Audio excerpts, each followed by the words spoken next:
Good morning to all of you.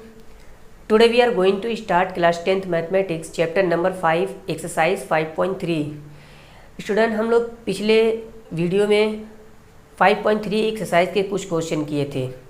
अब हम लोग उसके आगे कुछ क्वेश्चन करेंगे जो कि हमारा क्वेश्चन नंबर 5 है कि the first term of an AP is 5, the last term is 45 and the some is 400. Find the number of term and common difference. आपको एपी में हमने बताया था कि एपी में अगर आपको फर्स्ट टर्म और कॉमन डिफरेंस है तो आप एपी का कुछ भी फाइंड कर सकते हैं। आप एपी में नंबर ऑफ टर्म फाइंड कर सकते हैं, आप एपी में सम फाइंड कर सकते हैं, किसी भी आपका फोर्थ टर्म तक या जो जितने भी टर्म तक आप हो सम पूछा हो उतने टर्म तक आप सम भी फाइंड कर सकते हैं। तो आपको क्या क्या चाहिए? दो चीज़ें, ए और डी। ए और डी का होना आपके पास ज़रूरी है, तभी आप एपी के सभी टर्म निकाल सकते हैं और सम भी निकाल सकते हैं। ठीक है, तो सबसे पहले हम बात करते हैं जो चीज़ें गिवन है, सॉल्यूशन देखते हैं इसका। यहाँ पे दिया हुआ है कि the first term of an AP is 5, यानी फर्स्ट टर्म जो हमारा है ए, जिसको हम ए से डिनोट करते हैं, वो कितना है? यहाँ पे 5 गिवन है। ठीक है, द लास्ट टर्म इज़ 45 और हमारे पास एल यानी ए एन की वैल्यू गिवन है, लास्ट टर्म की वैल्यू है 45, जिसको हम एल से डिनोट करते हैं और या स्मॉल एल से भी डिनोट करते हैं। ठीक है, एंड द सम इज 400, सम दिया हुआ है, तो सम यानी एस एन गिवन है हमारे पास, एस एन ये हमारा कितना है? 400।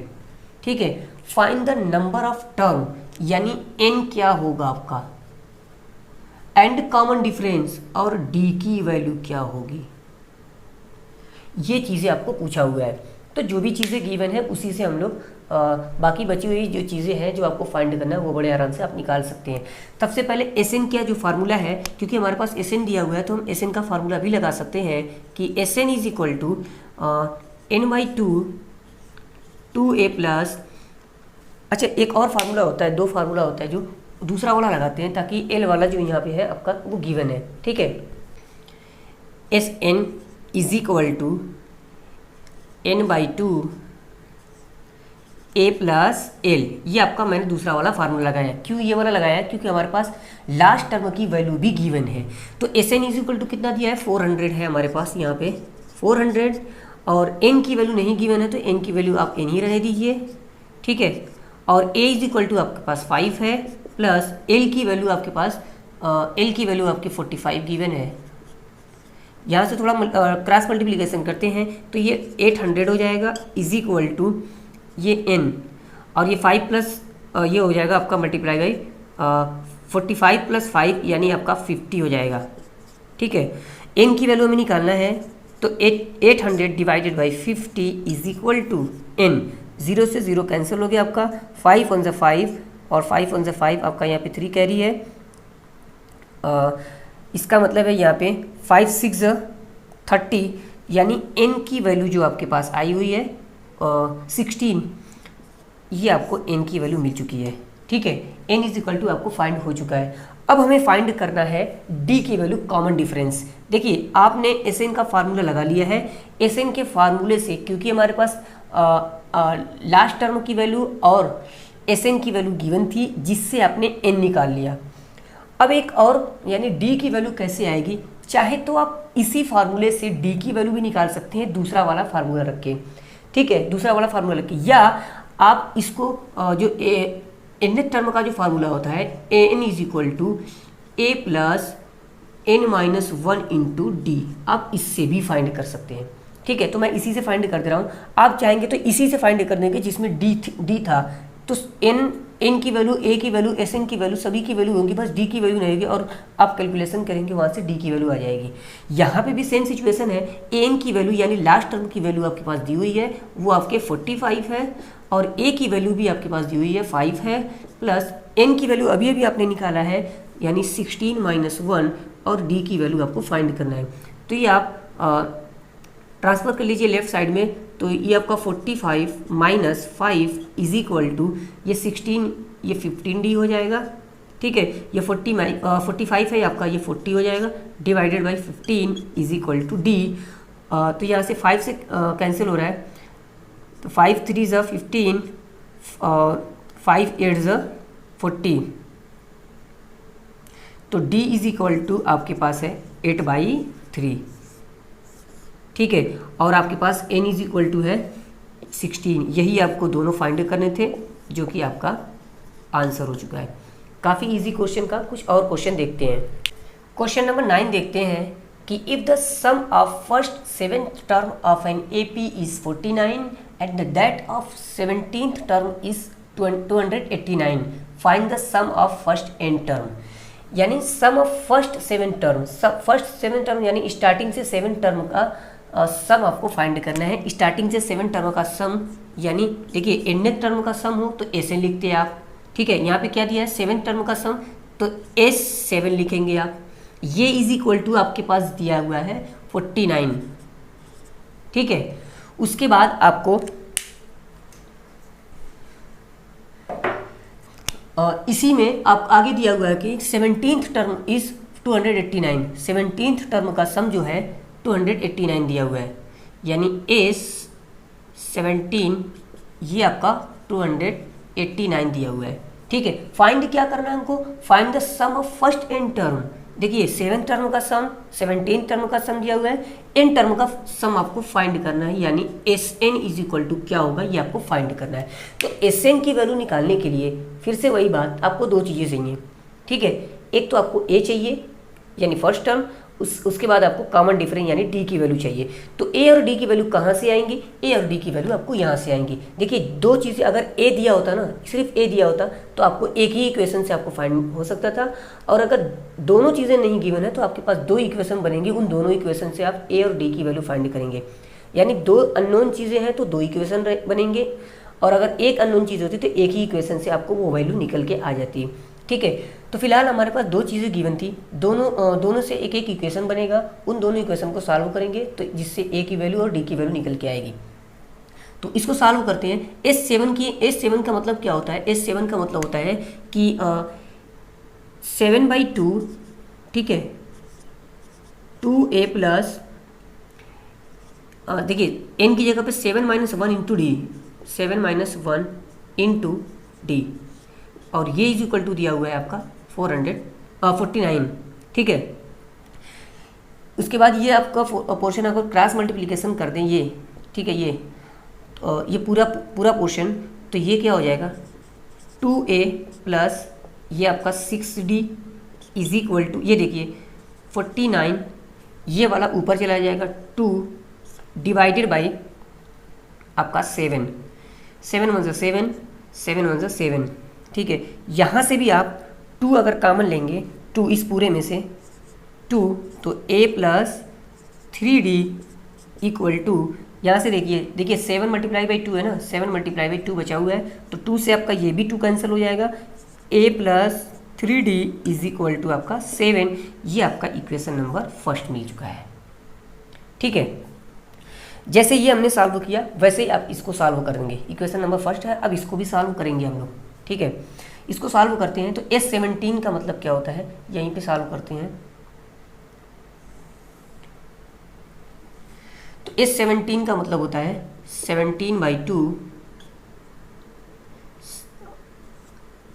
2 a की वैल्यू नहीं पता है, 2a प्लस 17 - 1 इंटू डी, और ये आपका कितना दिया हुआ है 289, ठीक है। उसके बाद यहाँ से अब क्रॉस मल्टीप्लिकेशन यहाँ से भी करते हैं और ये 17 से डिवाइड करेंगे, तो 2a प्लस ये आपका 16d is equal to 289 divided by 17, cross multiplication ये पोर्शन ऊपर मल्टीप्लाई में 2 और ये आपका नीचे आपका, ठीक है, डिनोमिनेटर में आ जाएगा। उसके बाद 2 यहाँ से 2 भी आपका कॉमन मिला है, 2a प्लस 8d, ठीक है, इज इक्वल टू, देखिए यहाँ पे 17 × 7 यानी 17 का ये 17 से कट जाएगा आपको, ठीक है। ये 17 × 2, 17 × 2 और ये 2 से 2 भी कैंसिल हो जाएगा, तो a plus 8d is equal to आपका 17, ये इक्वेशन नंबर सेकेंड, ठीक है।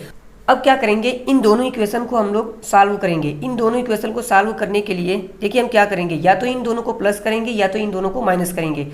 तो कब प्लस किया जाता है, देखिए पहले तो आप देखिए कि दोनों इक्वेशन में किसका कोफिशिएंट सेम है। तो यहाँ पे देखिए आप ए का कोफिशिएंट सेम है, तो हम इस कोफिशिएंट को कट करने के लिए अगर दोनों का साइन सेम है तो हम लोग माइनस करेंगे, और अगर दोनों का साइन डिफरेंट है ना, तो हम लोग क्या करते हैं, प्लस कर देते हैं। तो यहाँ पे दोनों का साइन क्या है, सेम है, इसलिए दोनों इक्वेशन को आप क्या कर दीजिए, या तो आप फर्स्ट में से सेकंड को माइनस कर दीजिए या सेकंड को आपको फर्स्ट से माइनस कर दीजिए। तो हम क्या कर रहे हैं, equation second minus equation first. आप फर्स्ट में से भी सेकंड को माइनस करेंगे तो आपको सेम वैल्यू आएगी। तो आपको सेकंड इक्वेशन का जो अब लेफ्ट हैंड साइड है यानी a प्लस 8d, ठीक है, माइनस करेंगे इस पूरे पोर्शन को। देखिए माइनस करेंगे तो ये माइनस हो जाएगा -8, और ये प्लस माइनस आपका माइनस ये आपका 3d है, ठीक है। तो राइट हैंड साइड का भी 17 माइनस आपका 7 है, ठीक है। तो यहाँ से a से a कैंसिल हो जाएगा, 8 में से 3d को माइनस करेंगे तो 5d मिल रहा है आपका, और 17 में से 7 को आप माइनस करेंगे जब तो 10 मिल रहा है। इस तरीके से d की वैल्यू 10/5, ठीक, 2, यानी d की वैल्यू जो हमारी मिली हुई है d इज इक्वल टू आपको 2 मिल चुकी है। अब हम क्या करेंगे, d की वैल्यू को या तो आप इक्वेशन नंबर फर्स्ट में या आप इक्वेशन नंबर सेकेंड में किसी में भी आप रख दीजिए, आपको a की वैल्यू मिल जाएगी। अगर a और d की वैल्यू मिल गई तो हम लोग क्या निकाल लेंगे, SN निकाल लेंगे। ये वाला पोर्शन हम लोग इरेज करने जा रहे हैं a की वैल्यू निकालने के लिए, ठीक है। Putting the value of d in equation, देखिए फर्स्ट इक्वेशन तो हमने इरेज कर दिया, सेकंड में ही लिख देते हैं। सेकंड में रखेंगे तो a की वैल्यू क्या मिलेगी, देखिए a plus 8 multiply by d की वैल्यू आपके पास है 2 इज इक्वल टू 17। ये a इज इक्वल टू, देखिए ये पोर्शन को मल्टीप्लिकेशन करने का 16 आएगा, तो ये 17 माइनस 16 यानी a की वैल्यू आपके 1 मिल चुकी है, ठीक है। देखिए a और d मिल चुका है। अब जो भी चीज़ें आपको पूछा है वो आप फाइंड कर दीजिए। SN का फार्मूला क्या होता है, n/2 2a plus n-1 into d। देखिए अब कुछ बच्चे ये सोचेंगे क्यों नहीं a प्लस l वाला फार्मूला लगा, तो l की वैल्यू आप क्या रखोगे, फिर l की वैल्यू नहीं रख पाओगे, इस वजह से ये वाला फार्मूला लगाया गया है। तो SN निकालना है आपको, SN is equal to n की वैल्यू आपको n ही रहेगी 2, और यहाँ पे 2 मल्टीप्लाई बाई a की वैल्यू हमारे पास 1 है, प्लस n की वैल्यू n ही है -1, d की वैल्यू आपके पास 2 मिल चुकी है, ठीक है। तो SN is equal to n/2 2 plus, ये देखिए मल्टीप्लिकेशन करते हैं 2 माइनस 2n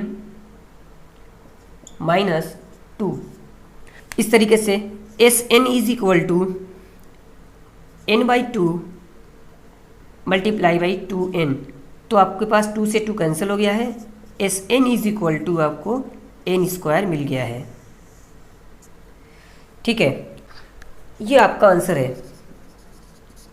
देखिए अब एक बात ध्यान दीजिए, अगर क्वेश्चन में n यहाँ पे है, SN है, तो आपके आंसर में यहाँ n आएगा। अगर क्वेश्चन में यहाँ कोई नंबर होता तो यहाँ कभी n नहीं आ सकता था, ठीक है। जब भी क्वेश्चन में n बोले तो आपको ये सोचिए कि आपके आंसर में n आएगा, ठीक है। तो ये आपका अच्छा क्वेश्चन था, क्वेश्चन नंबर 9। कुछ और क्वेश्चन देखते हैं। तो क्वेश्चन नंबर 10 देखते हैं। Show that a1 a2 a3 dash dash an form an AP where an as, यानी an की वैल्यू ये गिवन है। Also find the sum of 15th term. ये आपका इंपॉर्टेंट क्वेश्चन है, ठीक है। इस तरीके का क्वेश्चन आपके बोर्ड एग्जाम में पूछता है, यानी आपके पास an दे रखा है, एक जनरल फॉर्म दिया है। अब आपको फाइंड करना है कि 15th, आपको ये पहले शो करना है कि इससे जो आपने यानी a1 की वैल्यू यहाँ से मिलेगी, जो a1 a2 a3 जो भी चीज़ें मिलेंगी, जो भी आपको ये आपको टर्म मिलेंगे, वो एक AP फॉर्म कर देगा, ठीक है। और उसके बाद अगर AP फॉर्म करता है तो हमें ये फाइंड करना है कि उसके 15th टर्म का सम क्या होगा, ठीक है। तो देखते देखिए an दिया हुआ है, तो यहाँ से अगर आपको a1 चाहिए a2 चाहिए तो n इज इक्वल टू आप 1 रखेंगे तो a1 मिल जाएगा, n इज इक्वल टू 2 रखेंगे तो आप A2 मिल जाएगा, n इज इक्वल टू 3। इस तरीके से अगर मुझे AP बनाना है तो कम से कम आपको 3 टर्म मिल जाएगा। अगर 3 टर्म तो आपको ये हो जाएगा कि ये AP में है। दूसरे में से तीसरे को पहले को माइनस करके D निकालेंगे, तीसरे में से दूसरे को। अगर ऐसा हुआ तो हम ये कह देंगे कि ये AP में है। ठीक है, तो सबसे पहले इसका सॉल्यूशन देखते हैं। तो यहाँ से अगर मैं इसमें n इज इक्वल टू ये an जो है an is equal to 3 + 4n लिख देते हैं, है ना। इसका इक्वेशन नंबर फर्स्ट मान लेते हैं। Put n is equal to 1 in equation 1 हम क्यों रख रहे हैं? क्योंकि हमें फर्स्ट टर्म चाहिए। क्यों फर्स्ट टर्म चाहिए? फिर सेकंड टर्म चाहिए, ताकि हम AP ढूंढ रहे हैं। पहले फर्स्ट टर्म, फिर सेकंड, फिर थर्ड। कम से कम इतना, ज़्यादा से ज़्यादा आप जितना भी मन करें निकाल सकते हैं। इस वजह से n इज इक्वल टू 1, जब 1 रखेंगे तो पहला टर्म आएगा, 2 रखेंगे तो सेकंड टर्म आएगा ना। तो n इज इक्वल टू जब 1 रख रहे हैं तो A1 हो जाएगा ये। ठीक, 3 + 4 मल्टीप्लाई बाई n की वैल्यू 1, तो A1 इज इक्वल टू 4 × 1 = 4, 4 + 3 7। ठीक है, ये आपका A बना चुका है। अब हम A2 निकालना है। A2 निकालना है यानी n की जगह क्या चाहिए हमको? 2 चाहिए। तो यहाँ n इज इक्वल टू क्या रख दीजिए? Put n is equal to 2 in equation first. तो A2 is equal to 3 + 4 multiply by 2। ठीक है, तो A2 की वैल्यू क्या मिलेगी? 4 × 2 = 8, 8 + 3 ये 11 मिल गया। Next, put n is equal to 3 in equation second first में ही है एक ही इक्वेशन हमारे पास। ठीक है, तब हमारे पास क्या मिलने वाला है? यहाँ पे n इज इक्वल टू, तो A3 is equal to 3 + 4 multiply by 3, 4 × 3 = 12 + 3 15, यानी A3 आपका कितना मिला हुआ है? 15। ठीक है, 3 टर्म, कम से कम हमने 3 टर्म आपको निकाल दिए हैं। अब चेक करते हैं जो हमारा फर्स्ट टर्म मिला हुआ था वो क्या था आपका? 7, उसके बाद आपका 11 मिला हुआ था। ठीक है, उसके बाद आपका 15 मिला हुआ है। क्या ये AP में है? ये आपको चेक करना है। तो इसके लिए आप क्या कर देते हैं? D निकालते हैं, 2 बार D निकालते हैं। एक बार आपको सेकेंड में से फर्स्ट को माइनस कीजिए, एक बार थर्ड में से फर्स्ट को सेकेंड को। अगर दोनों में आपका D की वैल्यू सेम आती है, मतलब ये जो आपका AP जो आपने बनाई, ये जो आपने निकाला है A1, A2, A3 टर्म, ये आपको AP में होगा। तो देखते हैं D की value. D is equal to, देखिए सेकेंड में से फर्स्ट को माइनस करते हैं। 11 - 7 कितना मिलेगा आपको? Implies that 4। ठीक है, उसके बाद यहाँ से भी D निकाल लेते हैं। 15 में से 11, ये भी क्या मिलेगा आपका? 4 मिलेगा। Therefore 7, 3, 15 form an AP। ये AP फॉर्म करते हैं। ये आपका क्या हो चुका है? प्रूव्ड हो चुका है। ठीक है, यानी A1, A2, A3 जो भी आपका था, या आप ये भी कर सकते हैं कि A1, A2 यानी जो ये A1, A2, A3 form an AP, ये कह सकते हो। ये आपका प्रूव हो गया है। ठीक है, ये आपका A1 है, ये A2 है, ये A3 है। ऐसे ही आप आगे बढ़ेंगे तो AN भी निकल जाएगा। उसके बाद अब आपको फाइंड करने के लिए बोला है कि सम ऑफ 15th टर्म। 15 टर्म का सम क्या होगा? तो आप S15 लिखेंगे। 15/2, 2 मल्टीप्लाई बाई A की वैल्यू क्या है आपकी? 7 है। ठीक है, 7 + n-1, n की वैल्यू आपके पास कितनी है? 15 निकालना है। -1 इंटू D की वैल्यू आपके पास 4 आई है। ठीक है, थोड़ा इसको सिंप्लीफाई करते हैं, यहीं पे अभी हमारा फाइंड हो जाएगा। S15 आप निकालने जा रहे थे, तो ये 15/2, 7 × 2 = 14 प्लस ये देखिए 14 मल्टीप्लाई बाई 4। थोड़ा इसको कैलकुलेशन करते हैं। 15 / 2, 14 प्लस 4 × 4 = 16, कैरी 1, 4 × 1 = 4, 1 5, 56 में 14 ऐड करेंगे तो आपका ये 60 हो जाएगा। और 60 + 1 70 हो जाएगा, तो 15/2 मल्टीप्लाई बाई 70, ठीक है। और आपका ये 2 से कैंसिल हो रहा है, 2 1 से 2, और ये आपका 35, तो 15 का मल्टीप्लाई 35 में आप कर लीजिए, ठीक है। 35 मल्टीप्लाई बाई 15, ये आपको क्या मिलेगा, 35 डिवाइडेड बाई 15, 5 5 ज़ और 25 कैरी 2, 5 3 ज़ 15 + 2 17, 1 5 ज़ 5, 1 3 ज़ 3, तो ये आपको 5, 12 कैरी 1, और ये आपका 3 1 ज़ 3, 3 1 4, और ये 525, ठीक है, 525, तो ये आपका आंसर होगा, ठीक है। कुछ और क्वेश्चन देखते हैं। क्वेश्चन नंबर 11 देखते हैं, जो कि आपको एग्जामिनेशन पॉइंट ऑफ व्यू से देखा जाए तो बहुत ज़्यादा इंपॉर्टेंट है, ये very important question for examination point of view in your board exam, है ना। बोर्ड एग्ज़ाम के आपके जो होने वाले हैं 2021 में, अगर उसकी बात की जाए तो बहुत ही ज़्यादा ये इंपॉर्टेंट क्वेश्चन है, और इससे आपको काफ़ी ज़्यादा कॉन्सेप्ट क्लियर होगा। आपके बुक में इस टाइप का सिर्फ एक ही क्वेश्चन है, और आपके साइड बुक में बहुत सारे इस तरीके के क्वेश्चन है। सैम्पल पेपर में बहुत ज़्यादा इस तरीके से क्वेश्चन आपको बना के पूछते हैं, तो आपको एक ही क्वेश्चन है, एक ही क्वेश्चन में आपको सारी चीज़ें सीखना है, ठीक है। और जो भी कुछ कन्फ्यूज़न होगी ये आपको क्वेश्चन दूर कर देगा ज़रूर।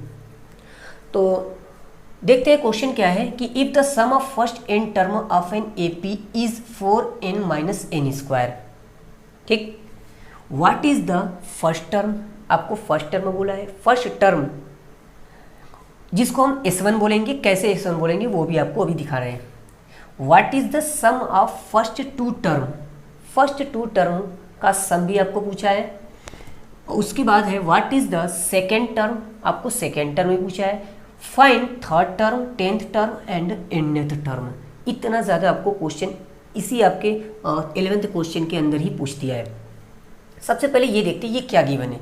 ये आपका an गिवन है, जो आपका अभी पिछले वाला क्वेश्चन हम लोगों ने 10th वाला किया था, या sn गिवन है। ये सबसे ज़्यादा कंफ्यूज करता है, तो आप बहुत अच्छे से क्वेश्चन को पढ़िए। इफ़ द सम, आप बताइए सम को किससे डिनोट करते हैं आप, s से, ठीक है।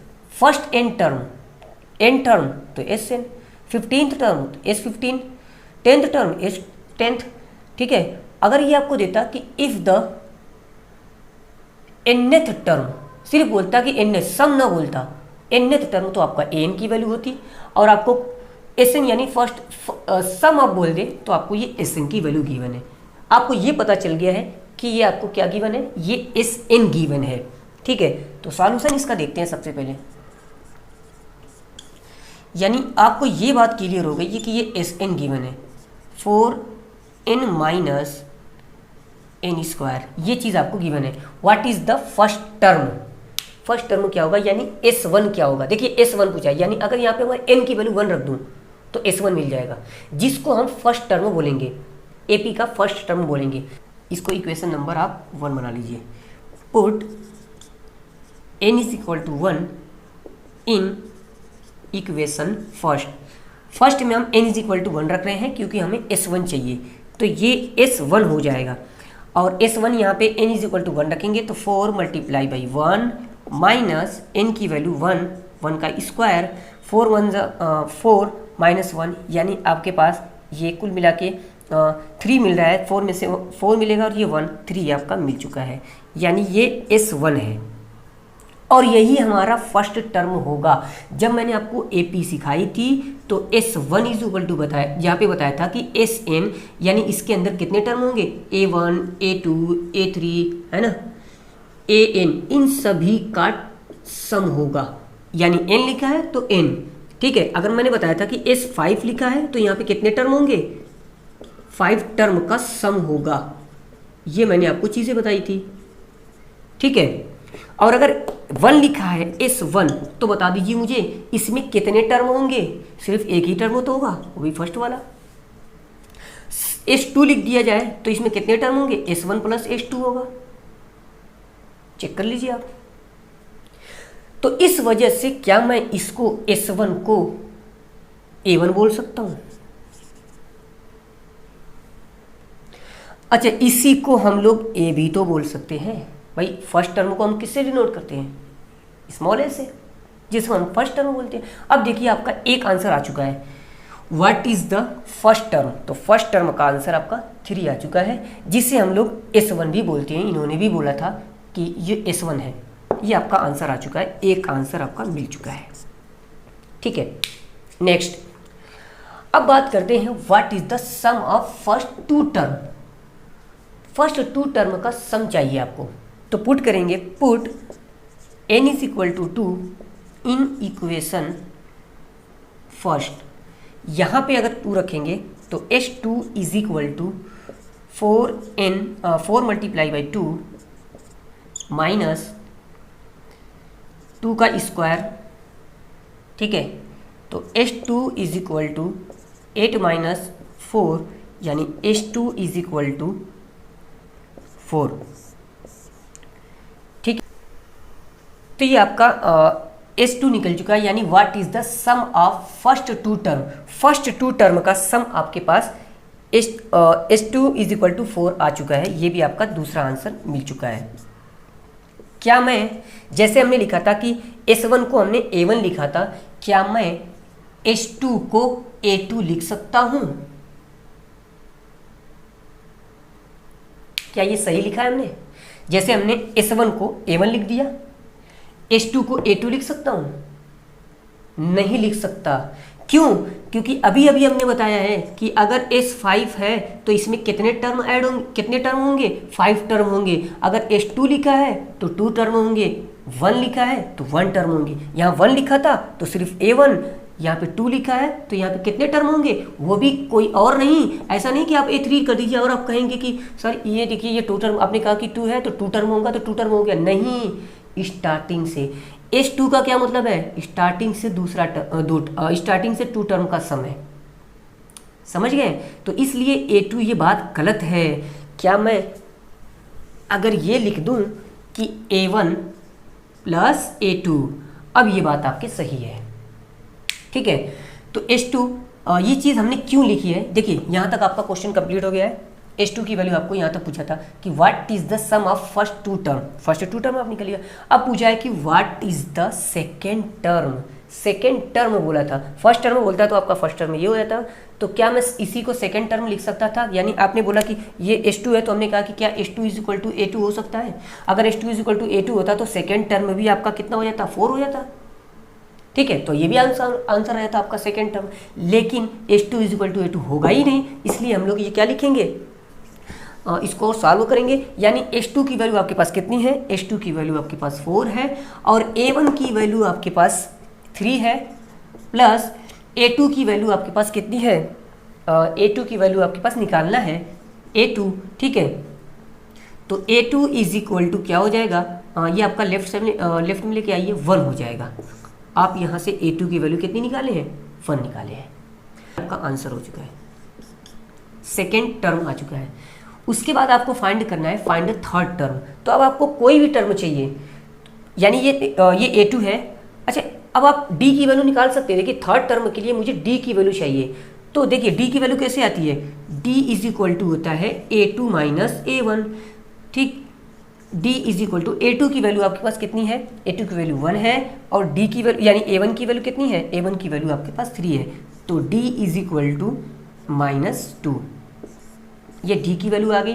अब आपके क्वेश्चन में और भी पोर्शन बचे हुए थे, यानी थर्ड टर्म, 10th टर्म और nth टर्म। ठीक है, तो थोड़ा सा और यहाँ पे हम लोग थर्ड टर्म की वैल्यू निकालते हैं। तो थर्ड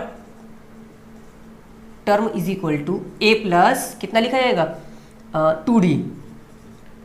तो A की वैल्यू आपके पास जो A1 है वो 3 है, प्लस 2 मल्टीप्लाई बाई D की वैल्यू आपके पास -2 आई हुई है, तो 3 और ये -4 is equal to -1।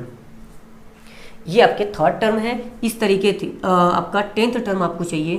10th term, तो 10th term is equal to A plus 9 into D। तो A प्लस 9 मल्टीप्लाई बाई 2, तो ए की वैल्यू हमारे पास है 3 माइनस 9 2 18, तो ये आपका -15 आ चुका है। ठीक है, इस तरीके से लास्ट वाला पोर्शन है nth टर्म यानी an निकालना है, an 10th टर्म निकालना था, जिसको हम लोग क्या लिख सकते थे, और a10 लिख सकते थे। थर्ड निकालना था तो a2 लिख सकते थे। nth निकालना है तो an लिखते हैं, यानी a plus n minus 1 into D. तो a की वैल्यू हमारे पास है 3 प्लस n की वैल्यू क्या है नहीं पता 1, d की वैल्यू आपके पास है -2। इसको थोड़ा कैलकुलेट करिए, 3 और ये -2n माइनस मतलब +2। ठीक है, तो 5 - 2n, ये आपके an की वैल्यू आ चुकी है।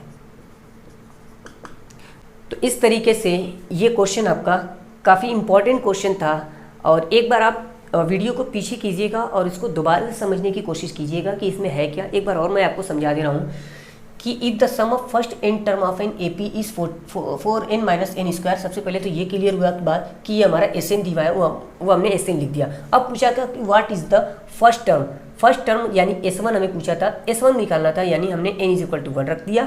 ठीक है, जैसे हमने 1 रखा तो आपका ये कैलकुलेट किया तो S1 निकल गया, जो हमारा A1 है उसी को हम लोग A भी बोलते हैं, जो कि हमारा फर्स्ट टर्म होता है। उसके बाद उसने बोला था कि what is the sum of first two term को हम लोग S2 से डिनोट करते हैं, और n = जब यहाँ पे 2 रखेंगे तो ऑटोमेटिकली हमारा S2 की वैल्यू आ जाएगी। उसके बाद हमें सेकेंड टर्म पूछा था, what is the second term. तो सेकेंड टर्म हम S2 हमारे पास है और A1 है हमारे पास, यानी A है, तो S2 = हम लिख सकते हैं A1 + A2। इसकी मदद से हम लोगों ने, क्योंकि हमारे पास A1 भी था S2 भी था, दोनों था, और आपने इसको कैलकुलेट करके A2 की वैल्यू निकाल ली। A2 और अगर A1 की वैल्यू निकल गई तो D की वैल्यू तो 100% हम निकाल सकते हैं, D की वैल्यू भी निकाल दिया। अब जो भी पोर्शन पूछा है, अगर A और D आ गया ना, तो जो भी टर्म पता करना है आपको पता कर सकते हैं आप। ये था आपका। एक क्वेश्चन और करते हैं। क्वेश्चन नंबर 12 है कि find the sum of first 40 positive integer. Sum of first 40, देखिए फर्स्ट 40, फर्स्ट n है ना, फर्स्ट 5 तो हम क्या लिखते हैं S5, फर्स्ट 40 तो आप यहाँ पे क्या लिखेंगे S40, ये लिखेंगे। ठीक है, S40 की वैल्यू क्या होगी, और वो भी S यानी आपको इंटीजर यानी स्टार्टिंग से 40 पॉजिटिव इंटीजर उसका सम लिखना है, वो भी जो डिविजिबल होता है किससे 6 से। तो हमारा जो पॉजिटिव इंटीजर स्टार्ट होता है वो 1 से स्टार्ट होता है, 1 2 3 एंड सो ऑन, आपका इनफाइनाइट तक चलता रहेगा। जो आपका 6 से डिवाइड होता है उसका सम लिखना है आपका, और ऐसे ही जैसे हमने लिख दिया 6 से डिवाइड होने वाला पहला पॉजिटिव इंटीजर क्या होगा आपका, यानी वो 6 होगा। ठीक है, दूसरा क्या होगा आपका 12 होगा। ठीक है, उसके बाद तीसरा क्या होगा आपका 18 होगा। ऐसे ही आपका लिखना है। ठीक है, ये आपका फर्स्ट टर्म है, सेकेंड टर्म है, थर्ड टर्म है, ऐसे ही आपका कितने टर्म तक, अप टू 40 टर्म तक। तो ये बताइए आप, ये किसकी वैल्यू दी हुई है, ऑब्वियसली n की वैल्यू दी हुई है। देखिए S40 लिखा है, तो अगर Sn लिखा है तो n की वैल्यू, S2 लिखा है तो n की वैल्यू 2 है। ठीक है, उन्होंने कहा था कि 40 टर्म तक आपको उनके सम दिखाना है। तो यहाँ पे क्लियर है, देखिए a की वैल्यू भी आपको क्लियर हो गई है। यहाँ पे a = 6, d = कितना होगा, 12 में से 6 माइनस कर लीजिए, आपका ये आपका 6 ये भी आ चुका है। ठीक है, उसके बाद n की वैल्यू आपके पास ये भी गिवन है, n = है आपका 40। तो S40 निकालना है, S40 = n/2, जो आपका n होता है n/2 2a + n-1 into D. बस आप इस फार्मूले में रख दीजिए। तो S40 = n की वैल्यू है 40 divided by 2 multiply by a = 6 है, प्लस n की वैल्यू है 40 - 1 इंटू डी की वैल्यू भी आपका 6 है। तो यहाँ से आपको कैंसिल हो जा रहा है, ये 20 मिल रहा है। ठीक है, तो 20 6 2 12 प्लस ये 39 मल्टीप्लाई बाई 6 इंटू, ठीक है, तो 40, इसको थोड़ा सिंप्लीफिकेशन करते हैं, 12 प्लस 6 9 54 कैरी 5 6 3 18 और 5 आपका 23। ठीक है, ऐड करते हैं यहाँ पे 4 + 2 यहाँ पे 6 मिल रहा है, और 1 और 3 यहाँ पे 4, ठीक है, और ये 2 multiply by 20 is equal to S40, ठीक है। यहाँ पे 0, 2 6 12 कैरी 1, 2 4 8 और 1 9, 2 2 4, तो S40 की वैल्यू आपके पास ये आ चुकी है। इस तरीके से 5.3 एक्सरसाइज के लगभग सभी टाइप के क्वेश्चन को हमने टच कर दिया है। अब आगे आपके जैसे क्वेश्चन नंबर 15, 16, 17, 18, 19, 20, ये पोर्शन आपके डिलेटेड पोर्शन है 2021 के बोर्ड एग्ज़ाम के लिए, है ना। कोरोना वायरस पेंडेमिक की वजह से इस पोर्शन को यानी रियल लाइफ बेस्ड क्वेश्चन जो है वो आपको आपके सिलेबस से हटा दिया गया है, ठीक है। तो इस तरीके से आपको जो भी क्वेश्चन आपको नहीं हो पाएगा या किसी भी क्वेश्चन में आपको प्रॉब्लम हो क्वेश्चन समझने में, लगाने में, कैलकुलेशन करने में, तो आप ज़रूर कमेंट कीजिए ताकि मैं आपको उस पर वीडियो बनाऊं। बाकी आपको नोट्स मैं आपको दूंगा, ठीक है। Thank you.